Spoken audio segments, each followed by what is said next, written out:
and good evening or good morning, depending on where you are in the world. We have people joining us for this webinar from around the world, which is great to see.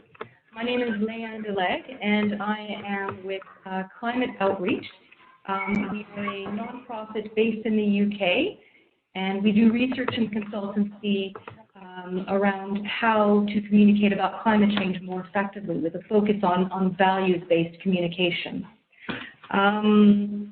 So just a few logistics before I introduce our partner on this project. I'd like to draw your attention to the chat feature, which you should see on the right of your screen.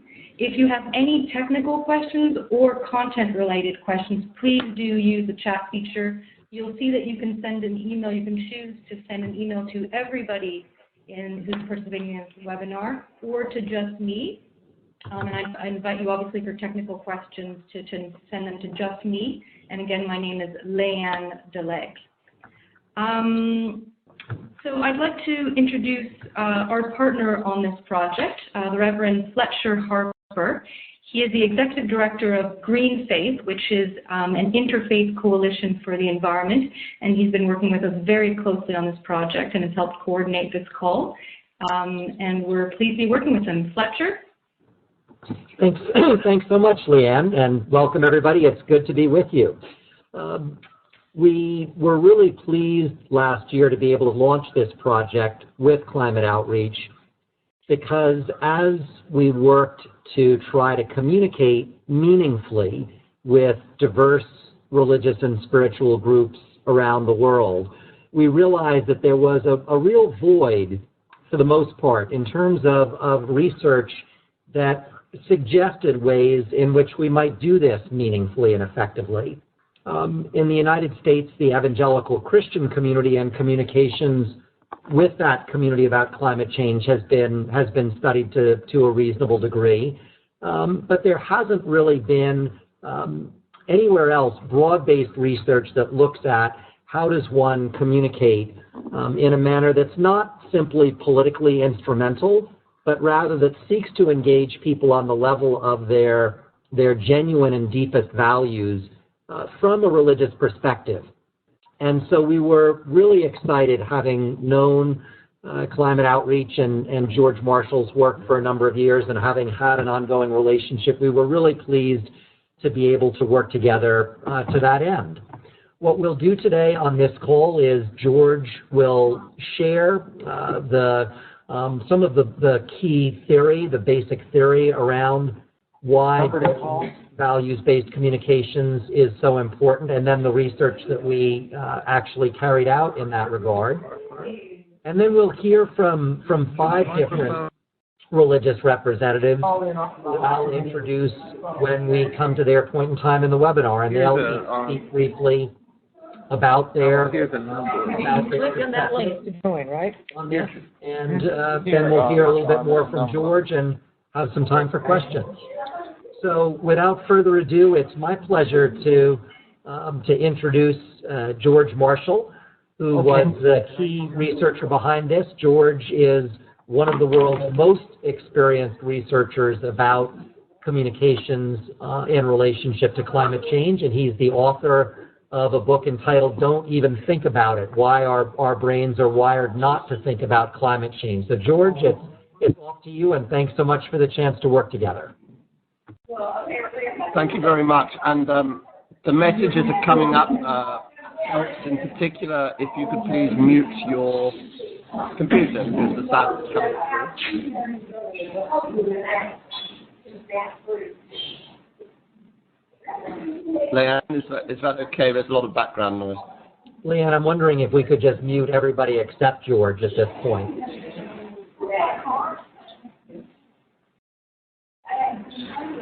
Wow. Thank you. Now it's a little weird and creepy. It's like talking to total silence. Hello, everybody. Thank you very much for inviting us to do this. Someone's saying if they mute the computer, they can't hear. I'm just going to continue, and maybe we can answer the questions as we go. Thank you so much. So the challenge we were given on this was to find language which worked with individual faiths, and you'll be hearing that from these eminent people we have on the panel today, and also but could work across faiths. So the starting point I have on this is to say this is what we found about the language which works across the 5 faiths we have here, and the discussion will then go into what works individually. How we approached this was we started with a set of interviews with 12 eminent leaders in each of the faiths or across the faiths. We then ran focus groups. On the left-hand side of the screen, you can see some pictures there of the groups in action. We were very careful, although these were based in Britain, we were very careful to make sure that these were representative of a much wider geographical spread. So, as you can see, 12 people came from 12 countries in these. There was one focus group for each of the faiths. For Islam, we had 2 actually, so we allowed the men and the women so that they could speak separately from their own values, and actually it was interesting that they said rather different things about climate change.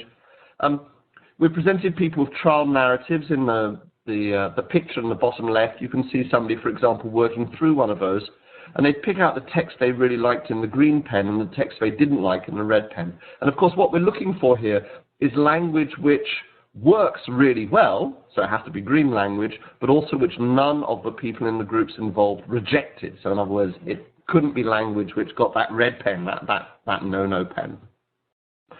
We also did a survey.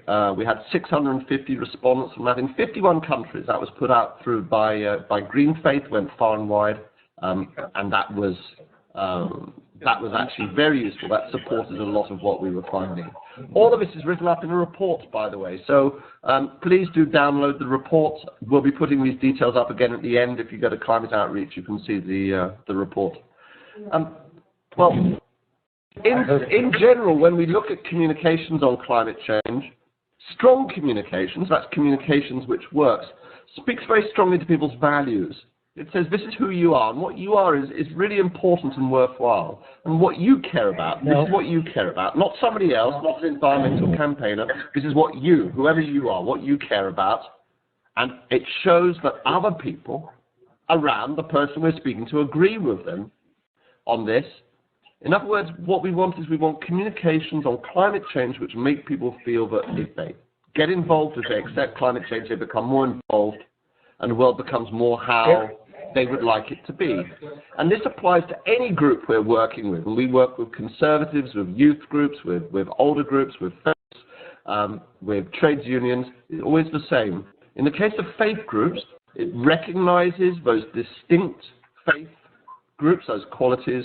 It says, this is what's important to you, and this is how the things you care about will be threatened by climate change. But look, family, friends, people who share your faith also are concerned about this.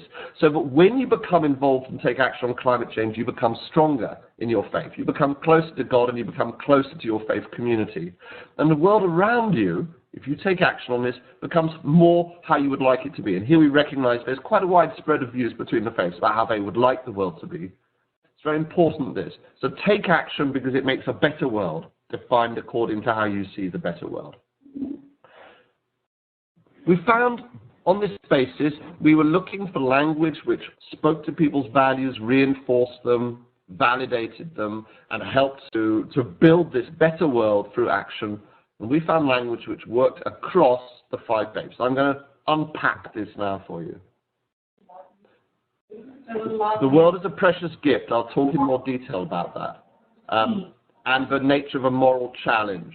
This is language which appears consistently in across the individual faith and the interfaith declarations on climate change. And we carefully read all of those, looking for the language that people were using. What appeared less is this language about the world being out of balance, which we will talk about in a moment. But climate change is a message that something is wrong. People did not like the language that it was a sign. Some faiths did, some did not. But the idea that there is a message, that we are being told something we need to hear, worked consistently well across all of the faiths. And everybody was clear that action needed to happen on all levels. In other words, language which said it is your responsibility to do something was not accepted by anybody. And we know from our research it's not accepted by the wider public either, that nobody likes to be told that they bear sole responsibility.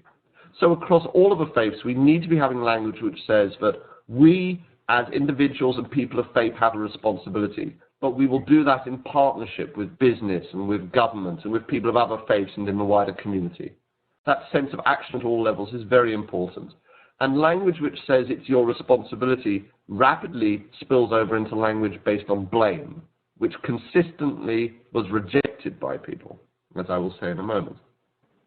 I'm just going to unpack these, if I may. Let's look first of all at natural gift. The reason for this language is that, of course, the more familiar language, which appears in a lot of faith declarations, is about creation care. The problem with this is that this language doesn't perform as well, as we will probably be hearing, with people of Hindu and Buddhist faith, that creation is a very specific term. Therefore, we were looking for language which was talking about our responsibility or our love for the natural world, which worked across the faiths. And we found that the language of gift worked consistently across the groups, and that people in the groups used it. That is not to say that for each of the faiths that is the best language. It's language which works across them, but as we'll be hearing, there's probably better language for each of the individual faiths. It is challenging with this to how to express our relationship to the natural world, because this is one of the areas where faith traditions are actually most divergent. Moral responsibility was very clear across all of the groups. But climate change is a moral challenge. Different faiths have different moral traditions, but they all have a responsibility to care for the poor and the vulnerable. What is also clear is that in all traditions, and we can go beyond faith now, in all traditional cultures, responsibility towards the children and future generations is very strong, but also responsibility to past generations, to heritage, and to one's parents is very strong. One of the challenges with climate change is that people tend to put it in the future. They tend to say, yes, this is a big problem for future generations or for people in the future, but not now. So we know in communications terms we have to make it something relevant to people now. And the formulation we have here, which worked, was one where we say it is part of a legacy of our parents. We owe it to the people who preceded us, who came before, that we take action to preserve the environment, to preserve nature, to take action on climate change, and responsibility to the people who come after us, so that we're placing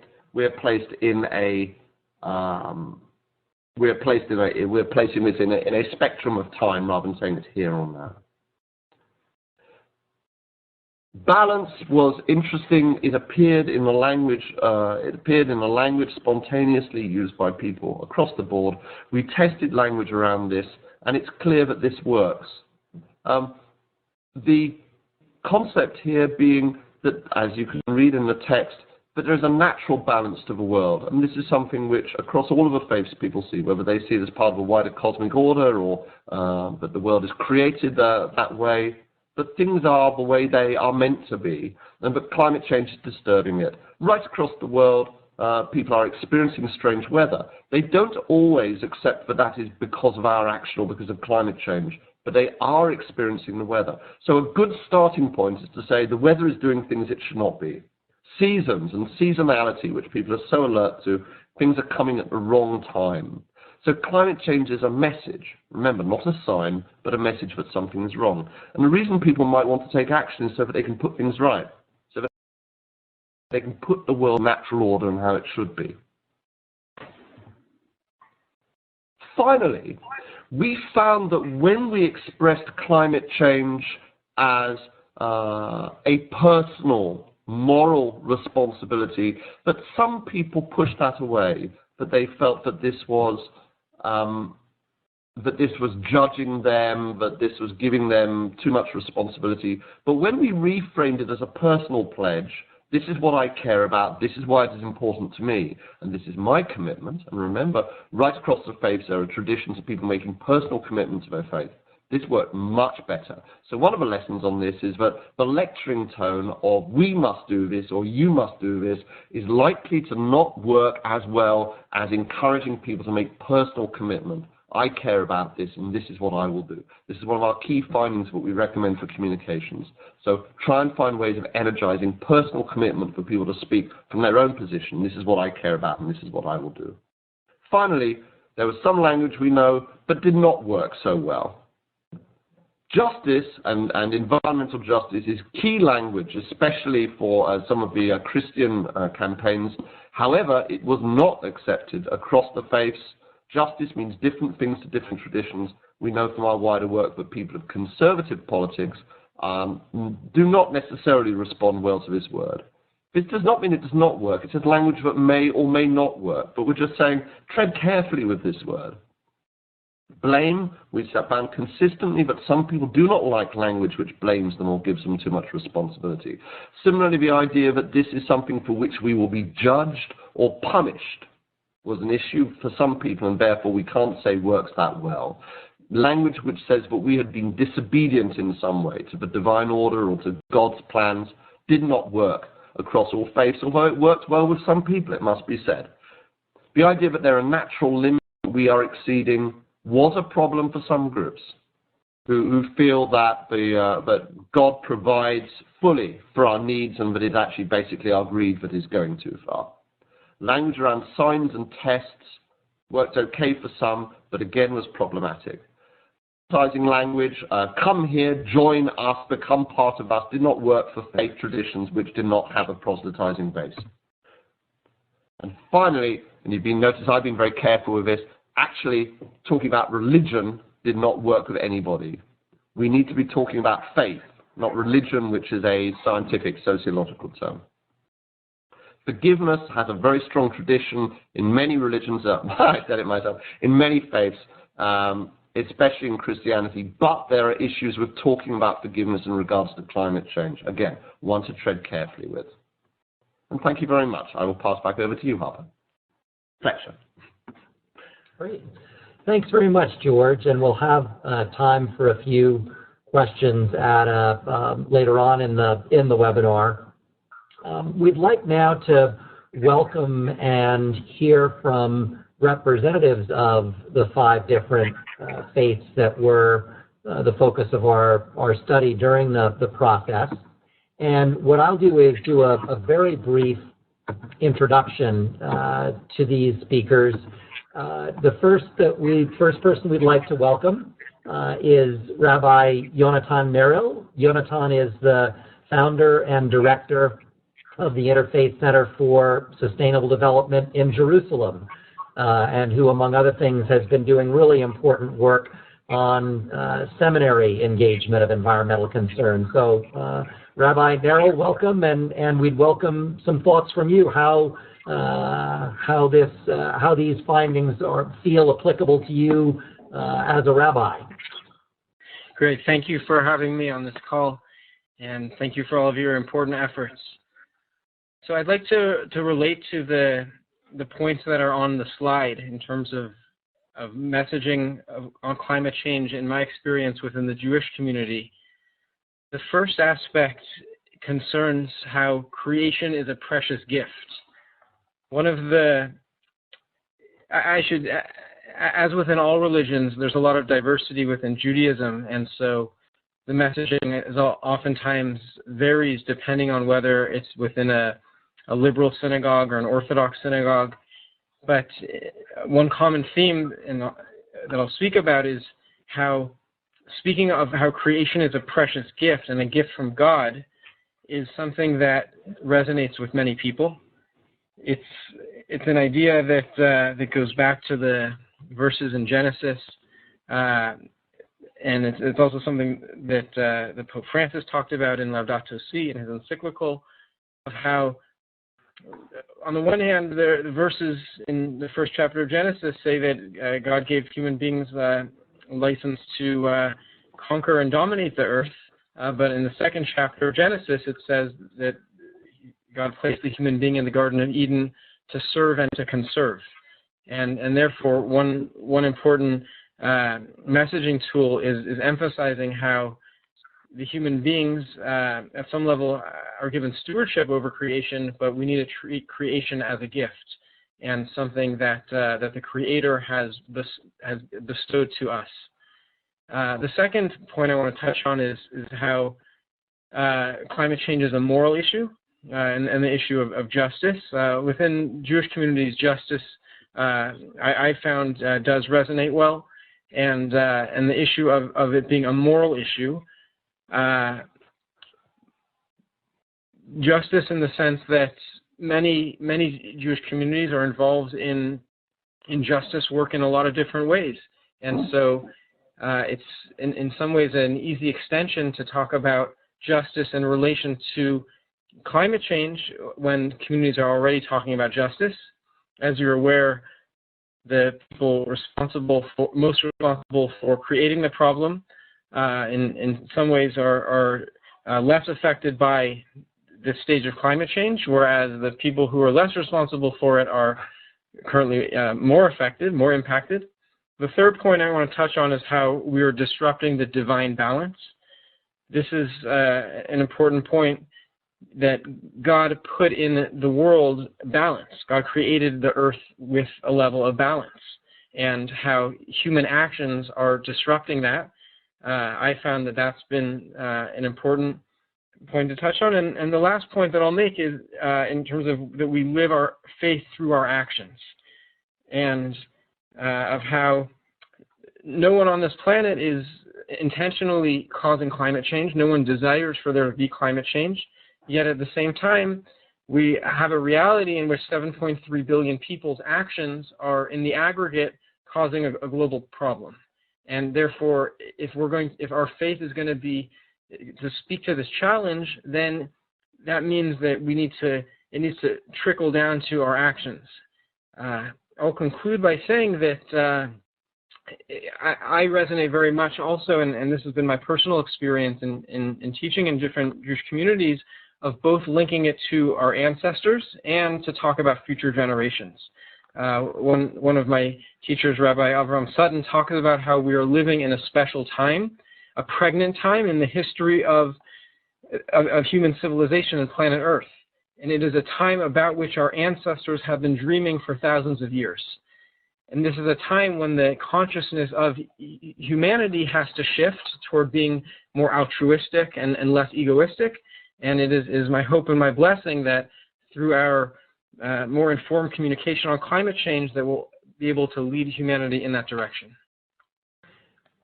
Thank you, Rabbi Nerel. That was great, and it's a pleasure now to turn the microphone over to Sister Nana Furman. Nana is one of the leaders of the Green Mosque Initiative of the Islamic Society of North America. We're thrilled that she's also a GreenFaith Fellow. Nana is Indonesian, currently living in California. Nana, welcome, and thanks for joining us before breakfast. Thank you. Yeah. So,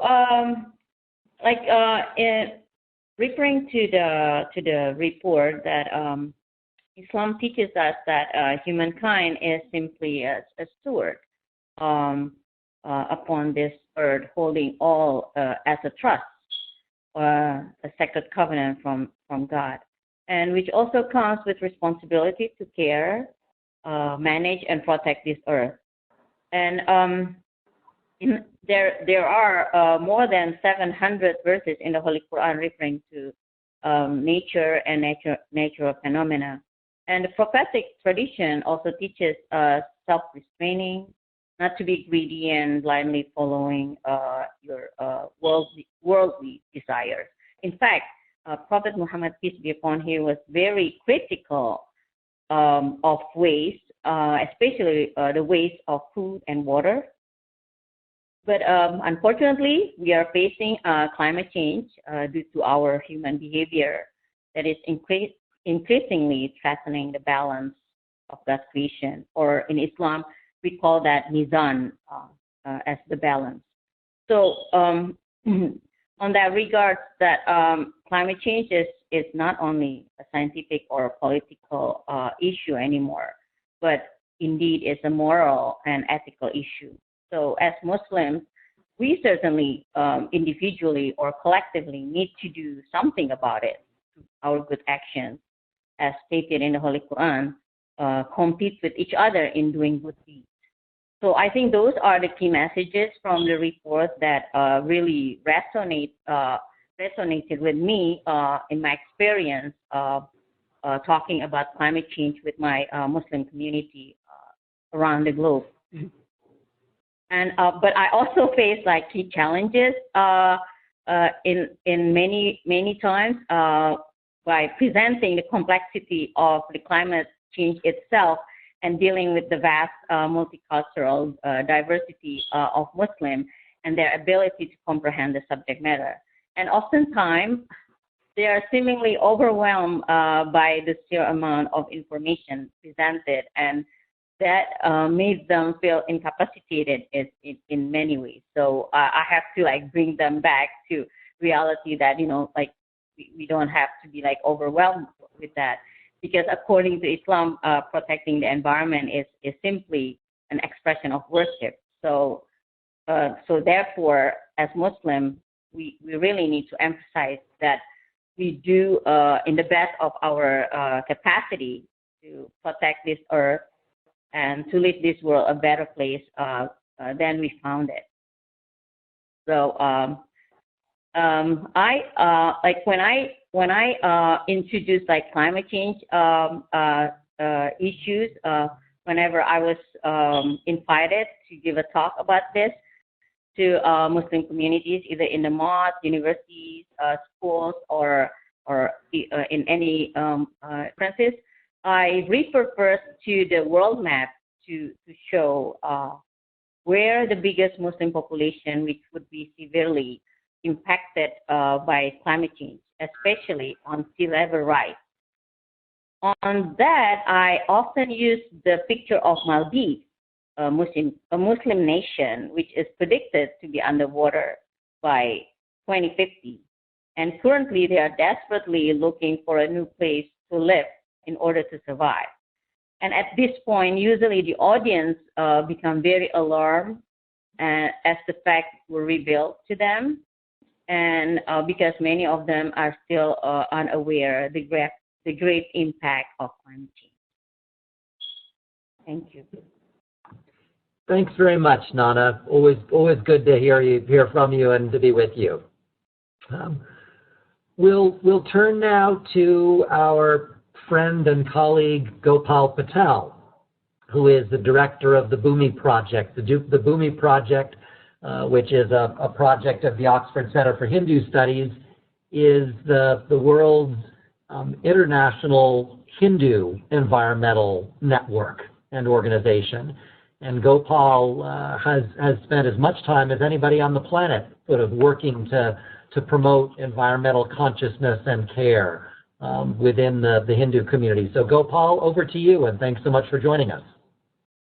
Thank you, Fletcher, and also thank you, George, and Climate Outreach for this opportunity. It's been a real pleasure working with all of you over the last year on this really groundbreaking and historic report.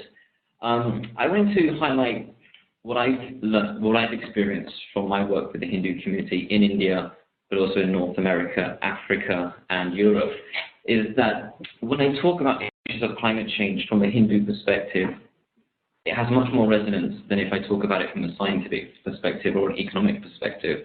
And particularly when I talk about the Hindu epics such as the Ramayana, the Mahabharata, the Bhagavad Gita, the Upanishads, when I draw out Hindu stories about the environment from those texts, people really feel resonance, people feel connected, and they feel like this is something that their faith can contribute towards in terms of finding a solution.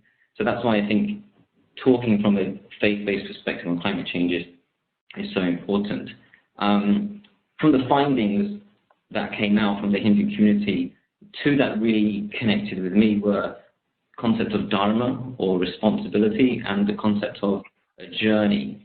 I think these are things that cut across all traditions.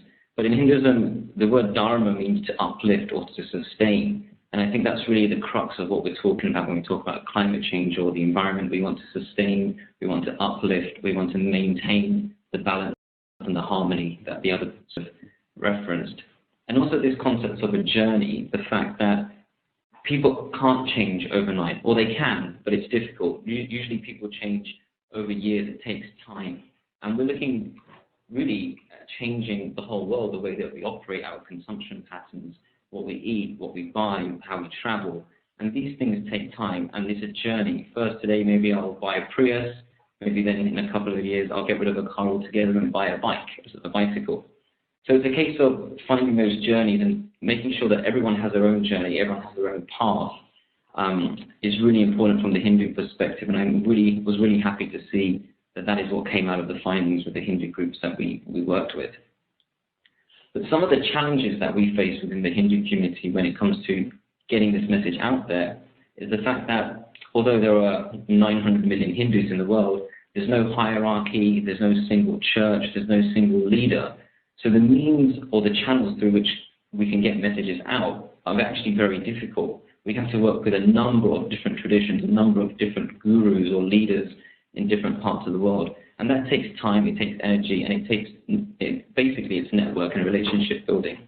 So the fact that we don't have that hierarchy means that we can have the greatest message, and we can have a message which resonates with Hindus, but if we don't have the means to disseminate that information, it's not very useful. It can just sit on your bookshelf somewhere.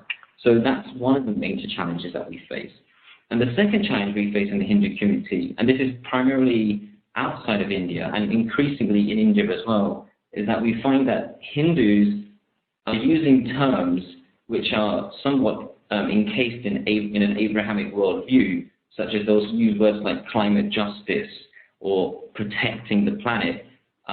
But we found in our research that those aren't actually words that resonate more broadly with the Hindu community. But when we work with individual Hindus or Hindus who are working in the climate change movement, they're using these words. But what they do is they internally translate them. So they may say climate justice, and they may mean it to mean something from a Hindu perspective, but for the non-Hindu it means something else.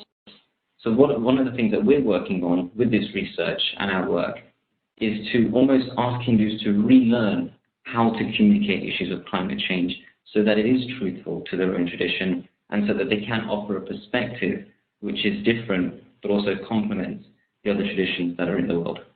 So I'm, again, really excited that this research has been published, and I'm really looking forward to seeing how it's going to be used by different communities, faith-based and none, to really develop the language and the messaging around climate change internationally.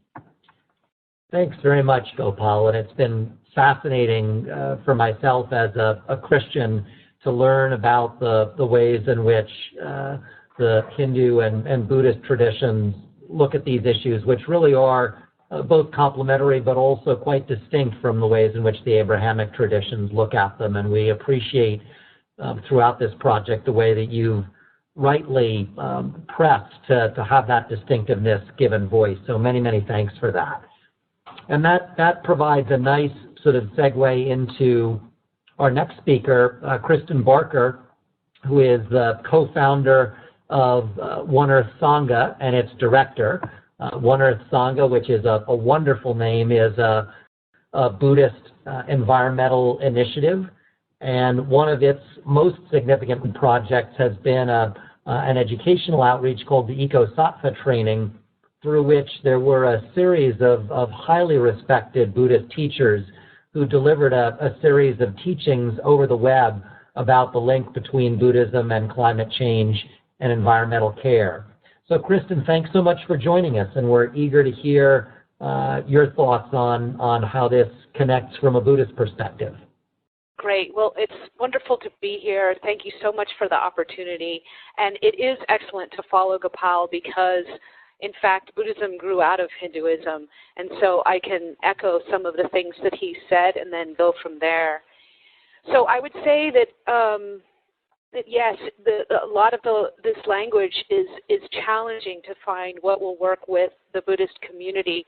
There's quite a lot here that works, but I also feel like there's a lot to say, and I'm not sure it's going to fit in 5 minutes, so I'll do my best, and we'll perhaps continue the conversation. I would say this language around interconnectedness is in the right direction but needs to be stronger. In Buddhism, there's actually this teaching that there is no separate self. That the self is a construct, a psychological construct lacking a fundamental reality. And so this inherent wakefulness, consciousness that's here is real, but that our manifestation is radically interdependent with all forms of manifestation. So this ends up providing a profound motivation, actually, for working collectively on social issues and perhaps particularly on ecological issues, because I understand that I am interrelated. Interbeing is a phrase that came from Thich Nhat Hanh, and that's what we're talking about here. So my small actions really do matter. I can and must do my part for my own well-being, a sort of wider sense of self. So this idea of being entrusted with the care of the earth, again, even with the earth as a gift, is potentially problematic for Buddhists because it implies an entruster and some separation. Even the notion of nature can be seen just as the self is a psychological construct. The notion of nature is perhaps, we can see it as a social construct. The earth isn't separate from us. And so the care for the earth really means caring for ourselves. This notion of the balance and natural order, yes, I think that's in the right direction, but I think we could work with the terminology there. The middle way is a phrase that people hear that comes from Buddhism, that the Buddha rejected indulgence, his princely life, and also asceticism. So both are seen as extremes.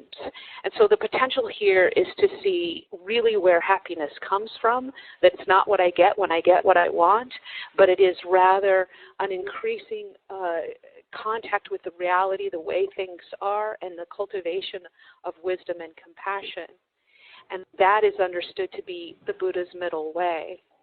So I think the notion of sufficiency, having enough, just enough, gratitude practices, generosity is all part of that middle way understanding that's bound in something deeper and an understanding of our deep interdependence with each other. This notion of motivating action, that we need to, I appreciate the caution around being overly prescriptive on that. But yet, I think we can reference, Buddhism has a lot of lists, we know, and one of them is the 5 precepts. There's actually many different length precepts, but the most fundamental for early practitioners to take is the 5 precepts, the first of which is non-harming. And so that is seen as skillful means on the path to awakening. That's it. So rather than an authority saying this is what you must do, it's an understanding of this is how awakening, this is how freedom and liberation arise.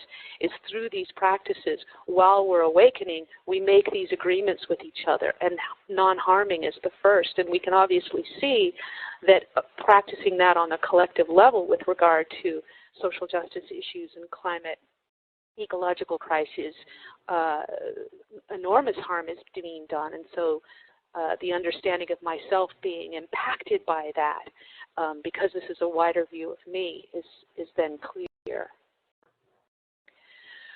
So, and even the notion of kind of waking up, I would say, we don't necessarily yell like that, but we do, this understanding of an awakening process is definitely right on. And I would say that there was this mention of working on climate or other social issues as being a distraction from the path. Rather, I would say that it's not a trade-off. We can see the non-dualism in our practice. So I'll just make a few more points. Buddhism does a lot of diagnosis about where suffering comes from, greed, hatred, and delusion. These can be understood to act on a collective level, collective greed, hatred, and delusion, which I'd be glad to talk more about. I'm running out of time. The bodhisattva ideal, one who just lives his or her life for the well-being, understanding that it's inextricably bound up in others. Buddhism is undergoing a reformation of itself and seeing social engagement as part and parcel to practice, but there's still the potential for quietism and withdrawal that is a challenge in our community. So is premature equanimity, the sort of like, it doesn't matter, it's all going to go away anyway. That also presents a challenge. So those are the things that I would say, and I really appreciate this effort and would love to talk more about how we can make this work for the Buddhist community. Thanks very much, Kristen. And last but not least, I think we have Alan Ataro on the line. Alan, are you there? I hadn't been able to find him on the list, so we may not. Alan is the director of the Catholic Youth Network for Environmental Sustainability in Africa, based in Nairobi in Kenya. Alan, are you there? We may not be able to connect with Alan, but I can provide a brief overview of the key findings from the report in relationship to Christianity. And I think this will reprise much of what's been said already from the other Abrahamic traditions, but clearly for Christians, the earth creation represents an incredibly precious gift from the Creator. There's an exuberant embrace within Christianity of the idea that God is an unspeakably generous Creator and puts this gift into our care.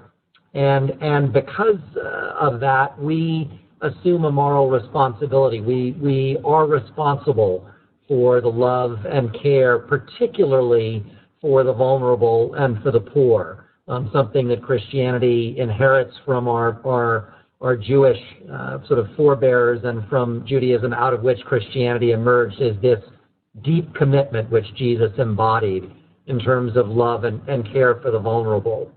A shared sense with, I think, all of these traditions that our faith is expressed not only through our words, but also through our actions, a holistic view of life in that kind of way. And I think a final piece is that, and this is particularly true in the evangelical and Catholic Christian worlds, that the important respected sources of authority within the Christian world, using Scripture as a foundation for communications about creation care and climate change within the evangelical community, within the Catholic community, referring very clearly to respected authorities within the Church, Pope Francis being a recent tremendously positive example in that regard. The research also did, as George noted, lift up caution about using language of blame. And it's interesting because within the progressive Christian world, movements such as the fossil fuel divestment movement have been extremely popular, and I think it's not at all arguable that movement does assign blame very clearly. But in this research, we were looking for language that worked across the breadth of Christianity, and in that regard, blame really did raise some red flags. So it's important to be very clear about the audience, even within faiths to which one speaks. So I'm very sorry that Alan wasn't able to be with us, but that's a brief overview of key findings from the Christianity focus group, if you will, from within this. And George, I'll pass back to you for a summation before we move to questions. Thank you very much. I hope you're all hearing me okay there. Good. I'm not seeing a message to say otherwise. I wanted to quickly place what we've been hearing within the wider context of communicating on climate change, both for people of faith, but also for, we could say, people of climate change, people who are struggling to communicate climate change and why this is so important. One thing which is very clear from the research evidence, from the psychology of climate change, is that actually facts and figures, which is the basis of this, the scientific core of climate change, may inform people, but it does not fundamentally motivate them. What motivates people and we find this consistently across every single group that we could deal with, is people's shared values, their identity and the joy that they find in belonging. That's why in the beginning I said that we need to be finding messages which validate people's existing identity, says that it's important, and shows how action on climate change creates the world in the shape or form that they care most about. So of course, dealing with people of faith is extremely important because all of the faith traditions are grounded in this spirit of shared values, identity, and the joy of belonging. That they have all built their traditions, but also experimented with how to create that, how to bring them together, how to create that sense of identity. And so therefore, for people who don't share those traditions, there's an immense amount to learn there. So I think there's a two-way communication here. There's a communication from the outside world of climate change science and the social movements that are trying to build action, communicating into and with people of faith, but I think they have a great deal to learn the other way as well. One of the things which is most important is that within faiths, people can be very divided on climate change. The single largest determinant of attitudes on climate change is actually politics. Certainly in the English-speaking world, but we find this in many other countries too. So we wouldn't say that people of faith have greater or lesser concern than people without faith. Generally speaking, it's pretty similar. What we can say, though, is that people of conservative values and politics, which of course includes many people of faith, are less likely to be concerned about climate change than people of progressive values. There's a lot of reasons for that. We don't really have time to go into it. But I think the thing that we can really point out is that faith is an opportunity to break down those boundaries, because people of faith have common values across political boundaries.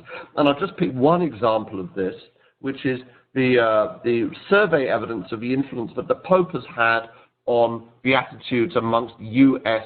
Catholics.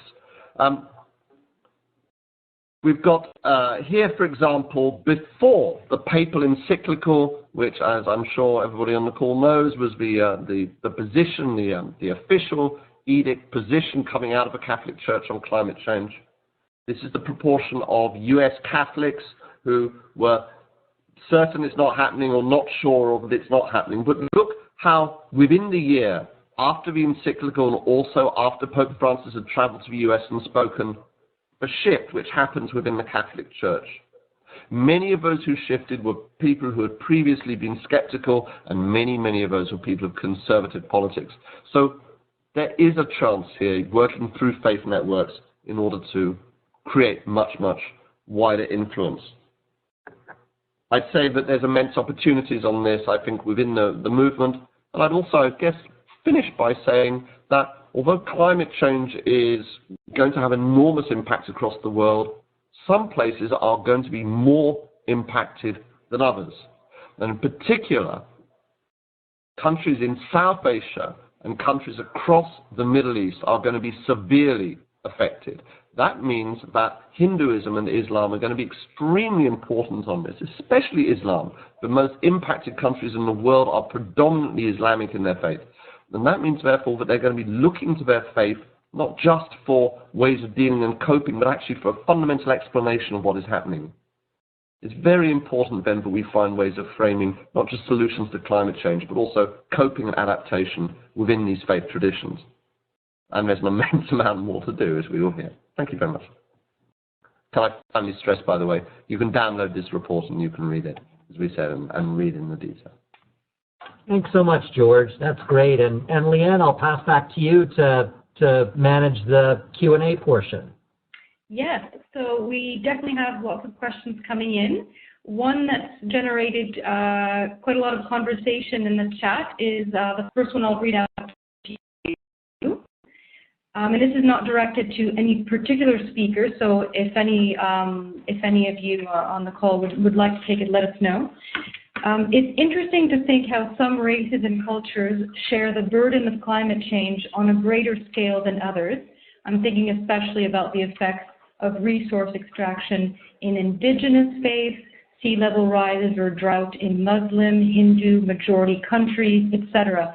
How do we incorporate the notion of climate inequality into this dialogue without causing greater division? I'll offer just a brief sort of reflection to kick off. All of the traditions that have been represented so well today share a profound appreciation of the significance of compassion in human life and in making human society possible. And I think that one of the ways to do this is really through an ever deeper engagement of what it means to build a compassionate society. That's a widely acceptable way, I think, of approaching that topic and looking at the unequal impacts of climate change.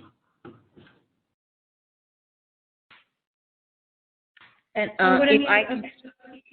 if I can add to that, it's also, I think, very important when, different faith communities start to work together due to, the climate change impact and this climate change issues. That, finally, it's very ironic to say this, that, because of climate change, we start to, sit together, talk together, and work together across different faiths. So that's also one of the point, I think, that we can address that.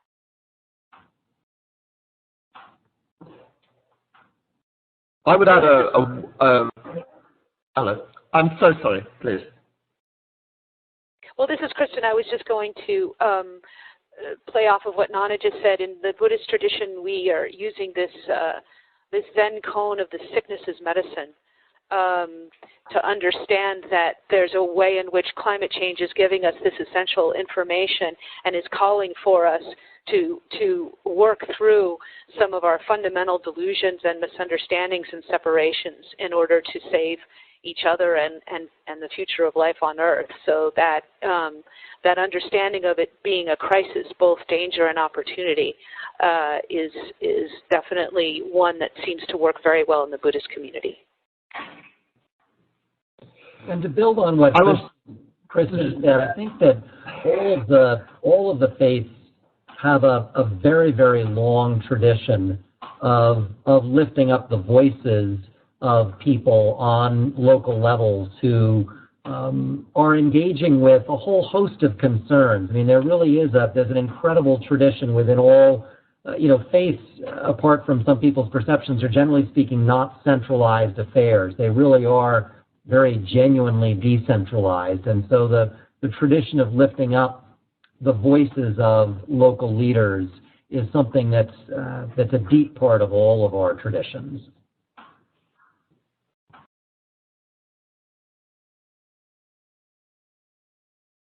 Okay, we've got a few other questions. Another one which a few people online have said they'd like an answer to, or they'd like some answers to, is how do we relate perspectives of people of faith, whichever it may be, with those of non-theist or atheist people?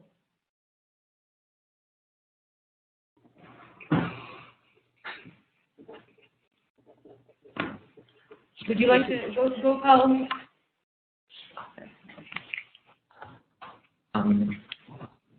Well, I think my understanding is that everyone has a worldview, whether it's based in a belief in God or not. So I think it's about finding what the worldview is, even for someone who says they don't believe in God, or for someone who is a firm believer in God. For instance, just the idea that we can address climate change or get rid of the environmental problems we're facing in the world, that's a belief. It's not rooted in any logic or rationale. It's a belief that we can do that. That's my personal opinions. So I think we have to find where the common ground are, for those people who say they believe in God and for those people who don't.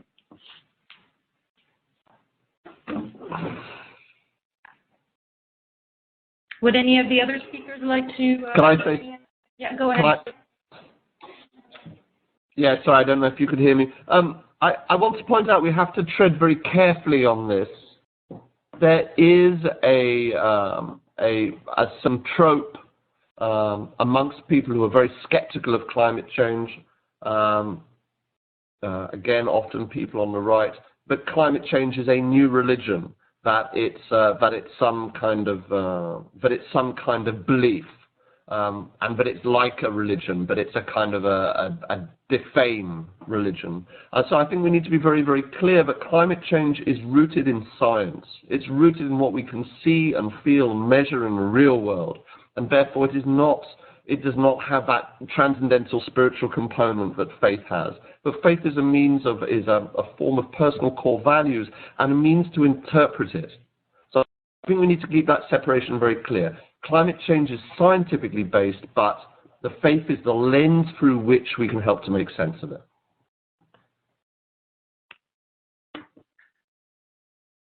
Thank you, George. Would anybody else like to weigh in on this? Or I'll briefly say that with GreenFaith's work, we see this conversation and this dialogue emerging in a really fascinatingly increasing number of ways.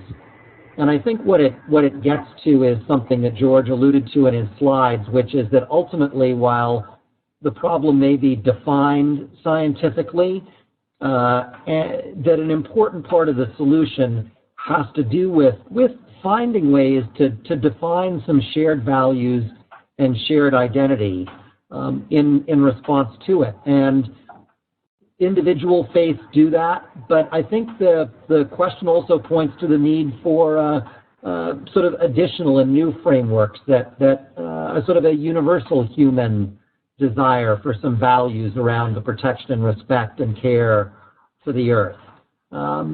That's something that I see as an emergent dimension of this conversation. So I'm very glad the question got raised. Yeah, this is Kristen. I would like to say something here as well, and that is that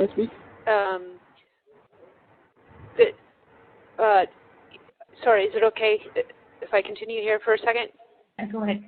Yeah, so the sense of a moral and ethical framework that motivates action on climate, I think, is one that has a specific faith expression, but then also has an expression that's possible for those who would consider themselves spiritual but not religious, or being connected to ethical societies, or believing, kind of taking their worldviews strictly from science. I think there's enormous potential for us to unify, not just across the faiths, but with those that would consider themselves of no faith. And in some ways, it points to a potential healing of our relationship to the faith traditions, which from many people's perspectives can be guilty of very immoral activities. And so to see that all of us coming together around these common frameworks actually, I think, has the potential for us to heal our sense of spiritual understanding across faith and no faith. Thank you, Kristen. Did somebody else, was there another speaker who Hello. wanted to add something? Hello, can I speak? Yes, hello. Okay, yeah, my name is Oluwatosin.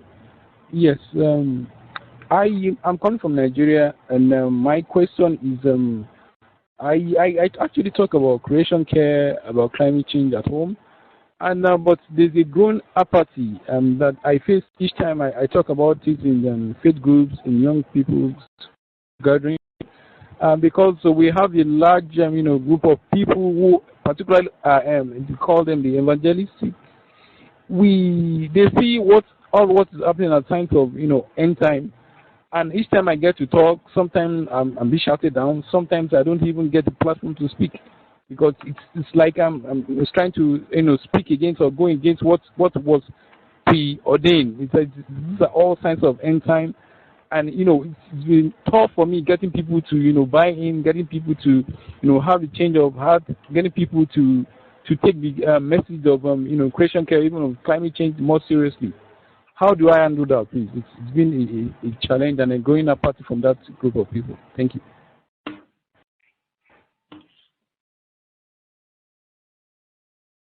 I mean, perhaps I can try a brief response, Leanne, since the question focused on a sort of a Christian context. I think that, you know, we see this tension particularly within the evangelical Christian community, where it's been a traditional teaching that at the time of the second coming of Jesus, the world will be destroyed and Christians will be rescued from that. It's very, apart from the fact that there's good biblical scholarship that refutes that view, I really do believe that at the end, the most important way to respond to that is through asking if that kind of perspective is consistent with a God of love, which at the heart, which is what I believe Christianity says about God at God's heart, is that God is a heart of love, is love. And that kind of idea that we can do nothing and should do nothing because of a destructive view for the end of the world is just not consistent with what Christianity teaches about God. It's not an easy argument, but I think that making that point calmly is one of the best responses. Thank you, Fletcher. So it's now just past 5. Maybe one last question, because there have been lots of questions. We want to try and get as many as we can. I would like to, I'm reading the last question here. I would like to ask about youth. Have the speakers had any experience on connecting with youth, letting them know about the moral issues that climate change represents, and how have they done that, and what challenges, if any?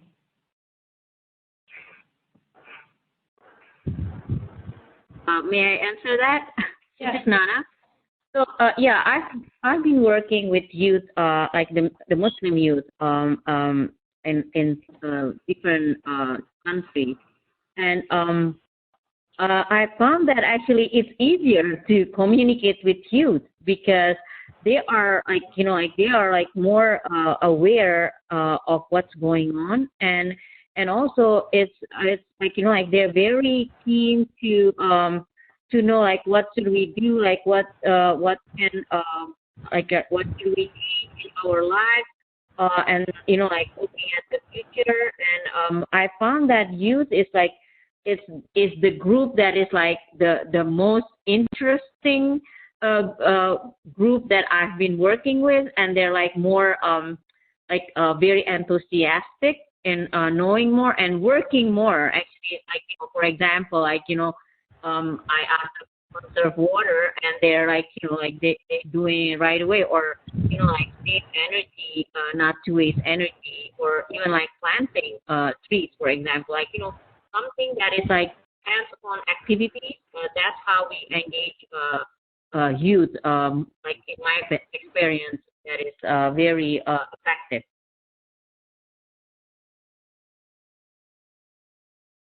Thank you, Nana. Would anybody else like to add to that?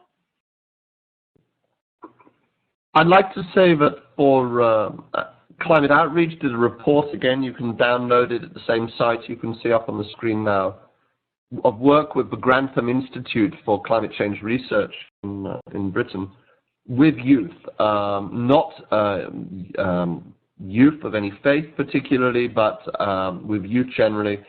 One of the issues which emerged there is that young people find it very hard to talk about with their peers. They find it hard to identify the opportunity or the angle. They're concerned that there's a lot of anxiety about it, and there's quite a lot of stress or concern, and a sense also that climate change just isn't what could we say, cool thing to talk about, but it's not socially appropriate. So I think the key challenge there for young people is to give them the space and the speaking points, for the opportunity to talk, especially with their peers about it. And it's a challenge. So there's a wider issue behind that as well, not just for young people, but wider. But the majority of people really don't talk about climate change. And so really, it's not just saying, how do we talk about climate change, but how do we make the conversation even happen? Where are the opportunities and the openings in day-to-day life, or probably through our faith when people come together, that they can find a chance to talk? Thank you, George. I wish we had time to get to everybody's questions. I'm afraid we don't, but if you would like to get in touch with Climate Outreach or GreenFaith or any of the speakers, let us know. You can email us and we can put you in touch with them. Thank you very much to everybody for joining. And Fletcher, would you like to add a few final words? Words of gratitude to all of our speakers for taking the time to be with us, to you, Leanne, for keeping the train running so smoothly, and last but not least to George for doing such a genuinely thoughtful piece of work and for articulating the depth of these traditions and what they have to offer so clearly and so well. Thank you, Fletcher. Thanks to you. Bye, everybody.